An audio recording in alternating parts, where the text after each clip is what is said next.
ബെഹ്റിഞ്ചറിൻ്റെ audio splitter come മിക്സറാണ്. ഇപ്പോൾ ഇത് power on ആവുന്നില്ല. നമുക്ക് തുറന്ന് നോക്കാം ഇതിനെന്തോ കംപ്ലൈൻ്റ് എന്ന്. ഇതിനകത്ത് വരുന്നത് സാധാരണ SMPS പവർ സപ്ലൈ ആണ് വരുന്നത്. അപ്പം SMPSൻ്റെ കംപ്ലൈൻ്റ് ആയിരിക്കും.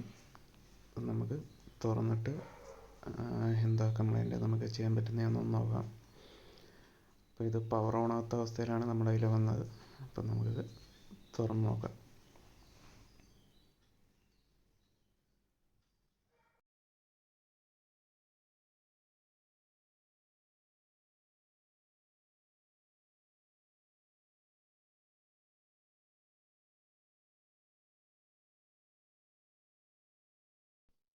ഞാനിതിൻ്റെ ടോപ്പ് കവർ ഓപ്പൺ ചെയ്തിരിക്കുകയാണ്. അപ്പം പവർ സപ്ലൈ നമുക്കൊരു കവർ ചെയ്ത് വെച്ചേക്കാണ്. അപ്പം നമുക്ക് അതും കൂടെ അഴിച്ചിട്ട് പവർ സപ്ലൈ ഓപ്പൺ ആക്കാം.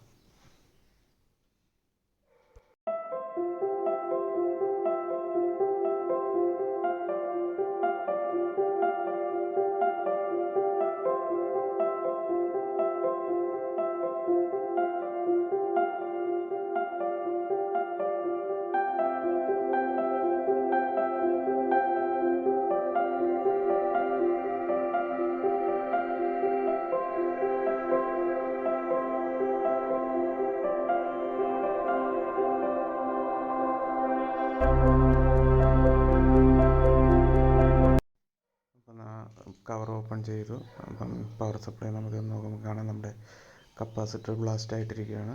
കപ്പാസിറ്റർ പൊട്ടിയിരിക്കുകയാണ്. അപ്പം മെയിൻ ഫിൽറ്റർ കപ്പാസിറ്റർ ആണ് പൊട്ടിയിരിക്കുന്നത്. അപ്പം അതുമായിട്ട് ബന്ധപ്പെട്ട് എന്തൊക്കെ കംപ്ലൈൻറ്റ് വരുമെന്ന് നമുക്ക് നോക്കാം. കപ്പാസിറ്റർ ഷോർട്ടായി പൊട്ടിയതായിരിക്കും. അപ്പം ഇതിനകത്ത് എന്തെല്ലാം കമ്പോണൻസ് ഡാമേജ് ആയിട്ടുണ്ടെന്ന് ചെക്ക് ചെയ്തിട്ട് നമുക്കതെല്ലാം റീപ്ലേസ് ചെയ്ത് വീണ്ടും ഇത് പവർ സപ്ലൈ റെഡിയാക്കി എടുക്കാൻ നോക്കാം. അപ്പം നമുക്ക് പവർ സപ്ലൈ നമ്മുടെ സെറ്റിൽ നിന്നും അഴിച്ച് വെളിയിലേക്ക് എടുക്കാം. അതിനുശേഷം കമ്പോണൻസുകളെല്ലാം ചെക്ക് ചെയ്ത് നോക്കാം.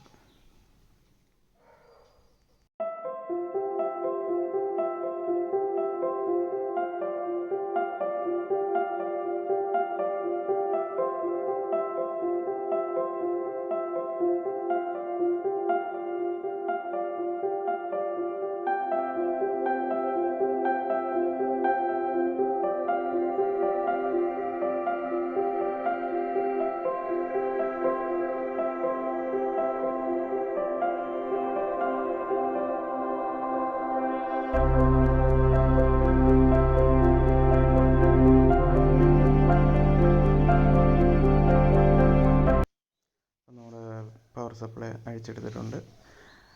ബ്ലാസ്റ്റായ കപ്പാസിറ്റർ 22 μF 400 വോൾട്ടാണ്. നമുക്ക് അപ്പം മൾട്ടിമീറ്റർ വെച്ച് ബാക്കി കമ്പോണൻസും കൂടെ കണ്ടിന്യൂറ്റി നമുക്ക് ചെക്ക് ചെയ്ത് നോക്കാം. അപ്പം മൾട്ടിമീറ്റർ കണ്ടിന്യൂറ്റി മോഡിലേക്ക് ഇട്ടിട്ട് നമുക്ക് ചെക്ക് ചെയ്ത് നോക്കാം. വേറെ എന്തൊക്കെ ഡാമേജ് ആയിട്ടുണ്ടെന്നുള്ളത് ചെക്ക് ചെയ്ത് നോക്കാം. മെയിനായിട്ട് ഞാൻ ആദ്യം റെക്ടിഫയർ ഡയോഡ് 4 ചെക്ക് ചെയ്യാണ്. അപ്പം ആദ്യത്തെ റെക്ടിഫയർ ഡയോഡ് തന്നെ ഷോർട്ടാണ്.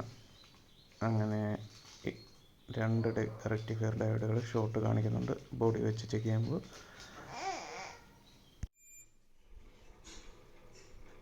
റെക്ടിഫയർ ഡയോഡ് ആദ്യത്തെ ഷോർട്ടാണ്. അത് കഴിഞ്ഞ് മൂന്നാമത് ഞാൻ ചെക്ക് ചെയ്യുന്നത് ഷോർട്ടാണ്. 2 ഓക്കെയാണ്. അപ്പം സാധാരണ റെക്ടിഫയർ ഡയോഡ് ഇങ്ങനെ ഷോർട്ടായി കഴിഞ്ഞാൽ നമ്മൾ 4 ഒരുമിച്ച് മാറുന്നതാണ് സാധാരണ ചെയ്യുക. നമുക്ക് അടുത്തത് ഫ്യൂസ് ചെക്ക് ചെയ്ത് നോക്കാം. ഇപ്പം ചെക്ക് ചെയ്യുന്നത് ഫ്യൂസാണ് ചെക്ക് ചെയ്യുന്നത്.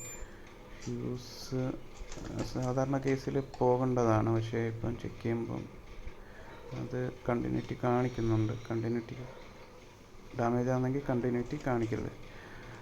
അപ്പം ഫ്യൂസ് ഇങ്ങനെ ഷോർട്ട് വരുമ്പോൾ സാധാരണ ഫ്യൂസ് പോകേണ്ടതാണ്. ഫ്യൂസ് എന്തോ കണ്ടിന്യൂറ്റി ഇപ്പം കാണിക്കുന്നുണ്ട്. ഇതിനുള്ളിൽ കിടക്കുന്ന 2 ഡയോഡുകളാണ് ഞാൻ ചെക്ക് ചെയ്യുന്നത്. ഇപ്പോൾ അത് ചെക്ക് ചെയ്യുമ്പോൾ ഷോർട്ടൊന്നും കാണിക്കുന്നില്ല. ഡയോഡുകൾ നോർമലായിട്ട് വർക്ക് ചെയ്യുന്നുണ്ട്. അതേപോലെ തന്നെ ഇതിനകത്തൊരു കോയിൽ ഉണ്ട്. കോയിലും കണ്ടിന്യൂറ്റി കാണിക്കുന്നുണ്ട്, കോയിൽ ഓക്കെയാണ്. ഇനി അടുത്ത് നമുക്ക് പ്രൈമറി സൈഡാണ് ഇപ്പോൾ ഇത്ര നേരം ചെക്ക് ചെയ്തുകൊണ്ടിരുന്നത്, SMPSൻ്റെ. ഇനി നമുക്ക് ഇതൊരു ഒക്ടോ കപ്ലർ IC ആണ്. നമ്മൾ ജസ്റ്റ് ഒന്ന് നോക്കിയെന്നേ ഉള്ളൂ, ഡാമേജ് വരാൻ സാധ്യതയില്ല. എല്ലാം കണ്ടിന്യൂറ്റി ചെക്ക് ചെയ്ത് നോക്കിയെന്നേ ഉള്ളൂ. നമുക്ക് സെക്കൻഡറി സൈഡിൽ ഉള്ളത് നമ്മുടെ റെഗുലേറ്റിംഗ് ICകളാണ്. അതെന്തെങ്കിലും ഷോർട്ടോ വല്ലതും ഉണ്ടോ എന്ന് ചെക്ക് ചെയ്യാണ്. ഷോർട്ടൊന്നും കാണിക്കുന്നില്ല. ഇത് റെഗുലേറ്റിംഗ് ICകളാണ്, 15 വോൾട്ടിൻ്റെ.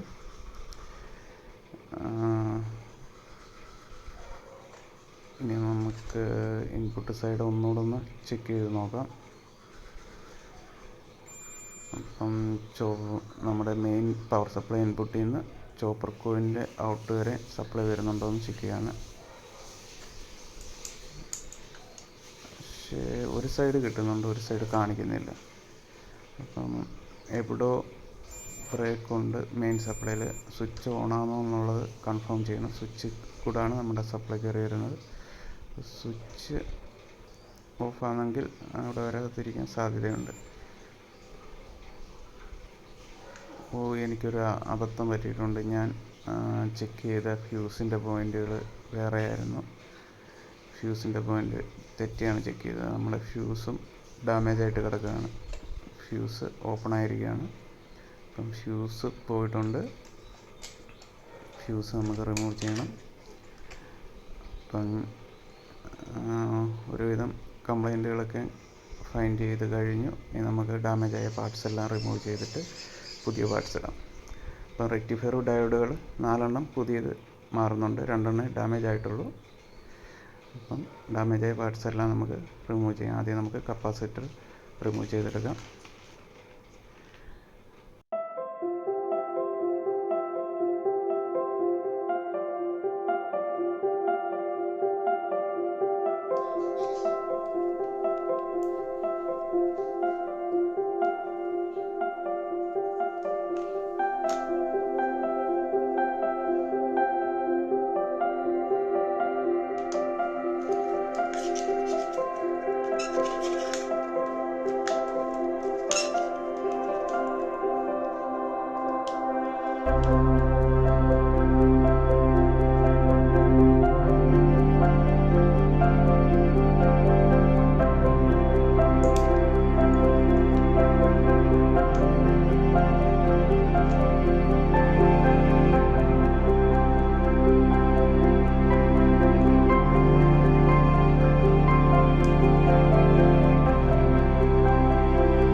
ആദ്യത്തെ ഷോർട്ടായി കാണിച്ച SMD ഡയോഡ് ഒന്നുകൂടെ ഇളക്കിയിട്ട് വെളിയിൽ വെച്ചൊന്ന് ചെക്ക് ചെയ്ത് നോക്കുകയാണ്. ഷോർട്ട് കാണിച്ച SMD ഡയോഡ് ഇളക്കിയിട്ടുണ്ട്. നമ്മൾ വെളിയിൽ വെച്ചിട്ട് ചെക്ക് ചെയ്ത് നോക്കുകയാണ്. അതിനായിട്ട് മൾട്ടിമീറ്റർ കണ്ടിന്യൂറ്റി മോഡിൽ ഇട്ടിട്ടുണ്ട്. അപ്പം നമ്മളത് ഇളക്കിയിട്ട് ചെക്ക് ചെയ്യാണ്. ഷോർട്ടാണോ എന്ന് ഒന്നുകൂടെ കൺഫേം ചെയ്യാൻ വേണ്ടിയാണ്. ഷോർട്ടാണ്, എന്നാലും നിങ്ങളെന്ന് കാണിക്കാൻ വേണ്ടി ചെക്ക് ചെയ്യണം. അപ്പം ഷോർട്ടാണ് കാണിക്കുന്നത്, ഡയോഡ് ഡാമേജാണ്. അപ്പം നമ്മൾ ബാക്കി ഫ്യൂസ് അഴിച്ചു. ഈ ഡയോഡും കൂടെ റിമൂവ് ചെയ്യാനുണ്ട്. നേരത്തെ ഡാമേജ് കാണിച്ച ഡയോഡ് വീണ്ടും ഷോർട്ട് തന്നെയാണ് കാണിക്കുന്നത്. നമ്മളതും കൂടെ റിമൂവ് ചെയ്യണം.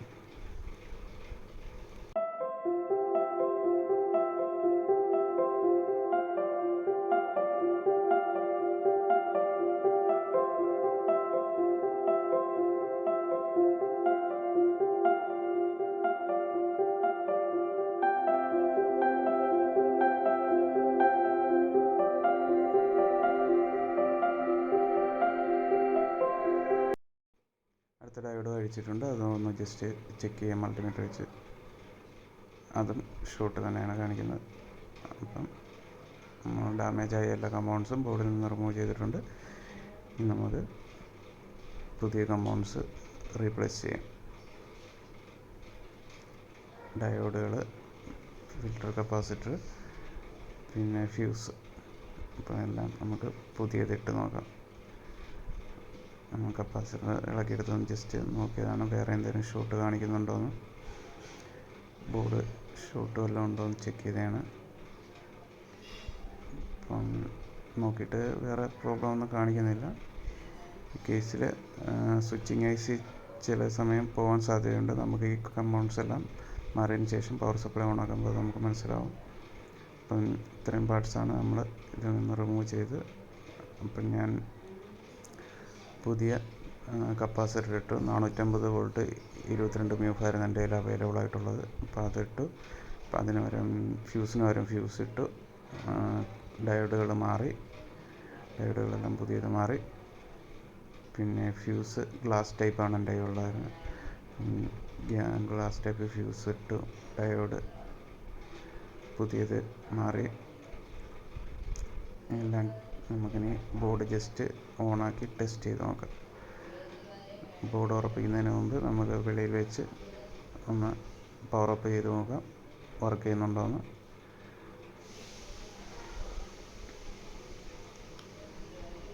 അപ്പം ഇത് ബോർഡ് ജസ്റ്റ് പവർ അപ്പ് ചെയ്യുകയാണ്. പവർ ഓൺ ആവുന്നുണ്ടോ എന്ന് നോക്കാം. അപ്പം പവർ കൊടുത്തപ്പോൾ നമ്മളെ സെറ്റ് ഓൺ ആയിട്ടുണ്ട്. അപ്പം നമ്മുടെ SMPs പ്രോപ്പറായിട്ട് വർക്ക് ചെയ്യാൻ തുടങ്ങിയിട്ടുണ്ട്. ഇനി നമുക്കത് തിരിച്ച് ഇത് ഫിക്സ് ചെയ്ത്. അപ്പോൾ ഇതിനകത്ത് ഡാമേജായ കമ്പൗണ്ട്സുകളെല്ലാം മാറിയത് ഞാൻ കാണിച്ചു. എല്ലാവർക്കും വീഡിയോ ഇഷ്ടപ്പെട്ടെന്ന് ഞാൻ കരുതുന്നു. അപ്പം ഇതേപോലുള്ള കംപ്ലൈൻറ്റുകൾ നമുക്ക് നോക്കിയാൽ സ്വന്തമായിട്ട് തന്നെ ചെയ്യാവുന്നതേ ഉള്ളൂ. അപ്പം എല്ലാം കഴിഞ്ഞ് നമുക്ക് ജസ്റ്റ് ഓഡിയോ ഇൻപുട്ട് കൊടുത്ത് ചെക്ക് ചെയ്യാനായിരുന്നു. അപ്പം ഈ വീഡിയോ എനിക്ക് ഫുള്ള് ചെയ്യാൻ പറ്റിയില്ല. ഞാൻ സമയക്കുറവ് കാരണം ഫുള്ള് ചെയ്യാൻ പറ്റിയില്ല. അപ്പം മിക്സറിൽ നിന്നൊരു ഓഡിയോ കണക്ട് ചെയ്ത് ജസ്റ്റ് ചെക്ക് ചെയ്യാനായിരുന്നു. അപ്പം വീഡിയോ ഫുൾ എടുക്കാൻ കഴിഞ്ഞില്ല. വീഡിയോ എല്ലാവർക്കും ഇഷ്ടപ്പെട്ടെന്ന് കരുതുന്നു. എന്തെങ്കിലും ഡൗട്ട് ഉണ്ടെങ്കിൽ കമൻ്റായിട്ട് രേഖപ്പെടുത്താവുന്നതാണ്. അപ്പം ഇനി അടുത്തൊരു പുതിയ വീഡിയോ ആയിട്ട് നമുക്ക് വീണ്ടും കാണാം. അപ്പം നമ്മുടെ സ്പ്ലിറ്ററിൻ്റെ കംപ്ലൈൻറ്റ് റെക്ടിഫൈ ചെയ്തു. സ്പ്ലിറ്റർ നമ്മൾ നോർമൽ ആയിട്ട് വർക്ക് ചെയ്യാൻ തുടങ്ങിയിട്ടുണ്ട്.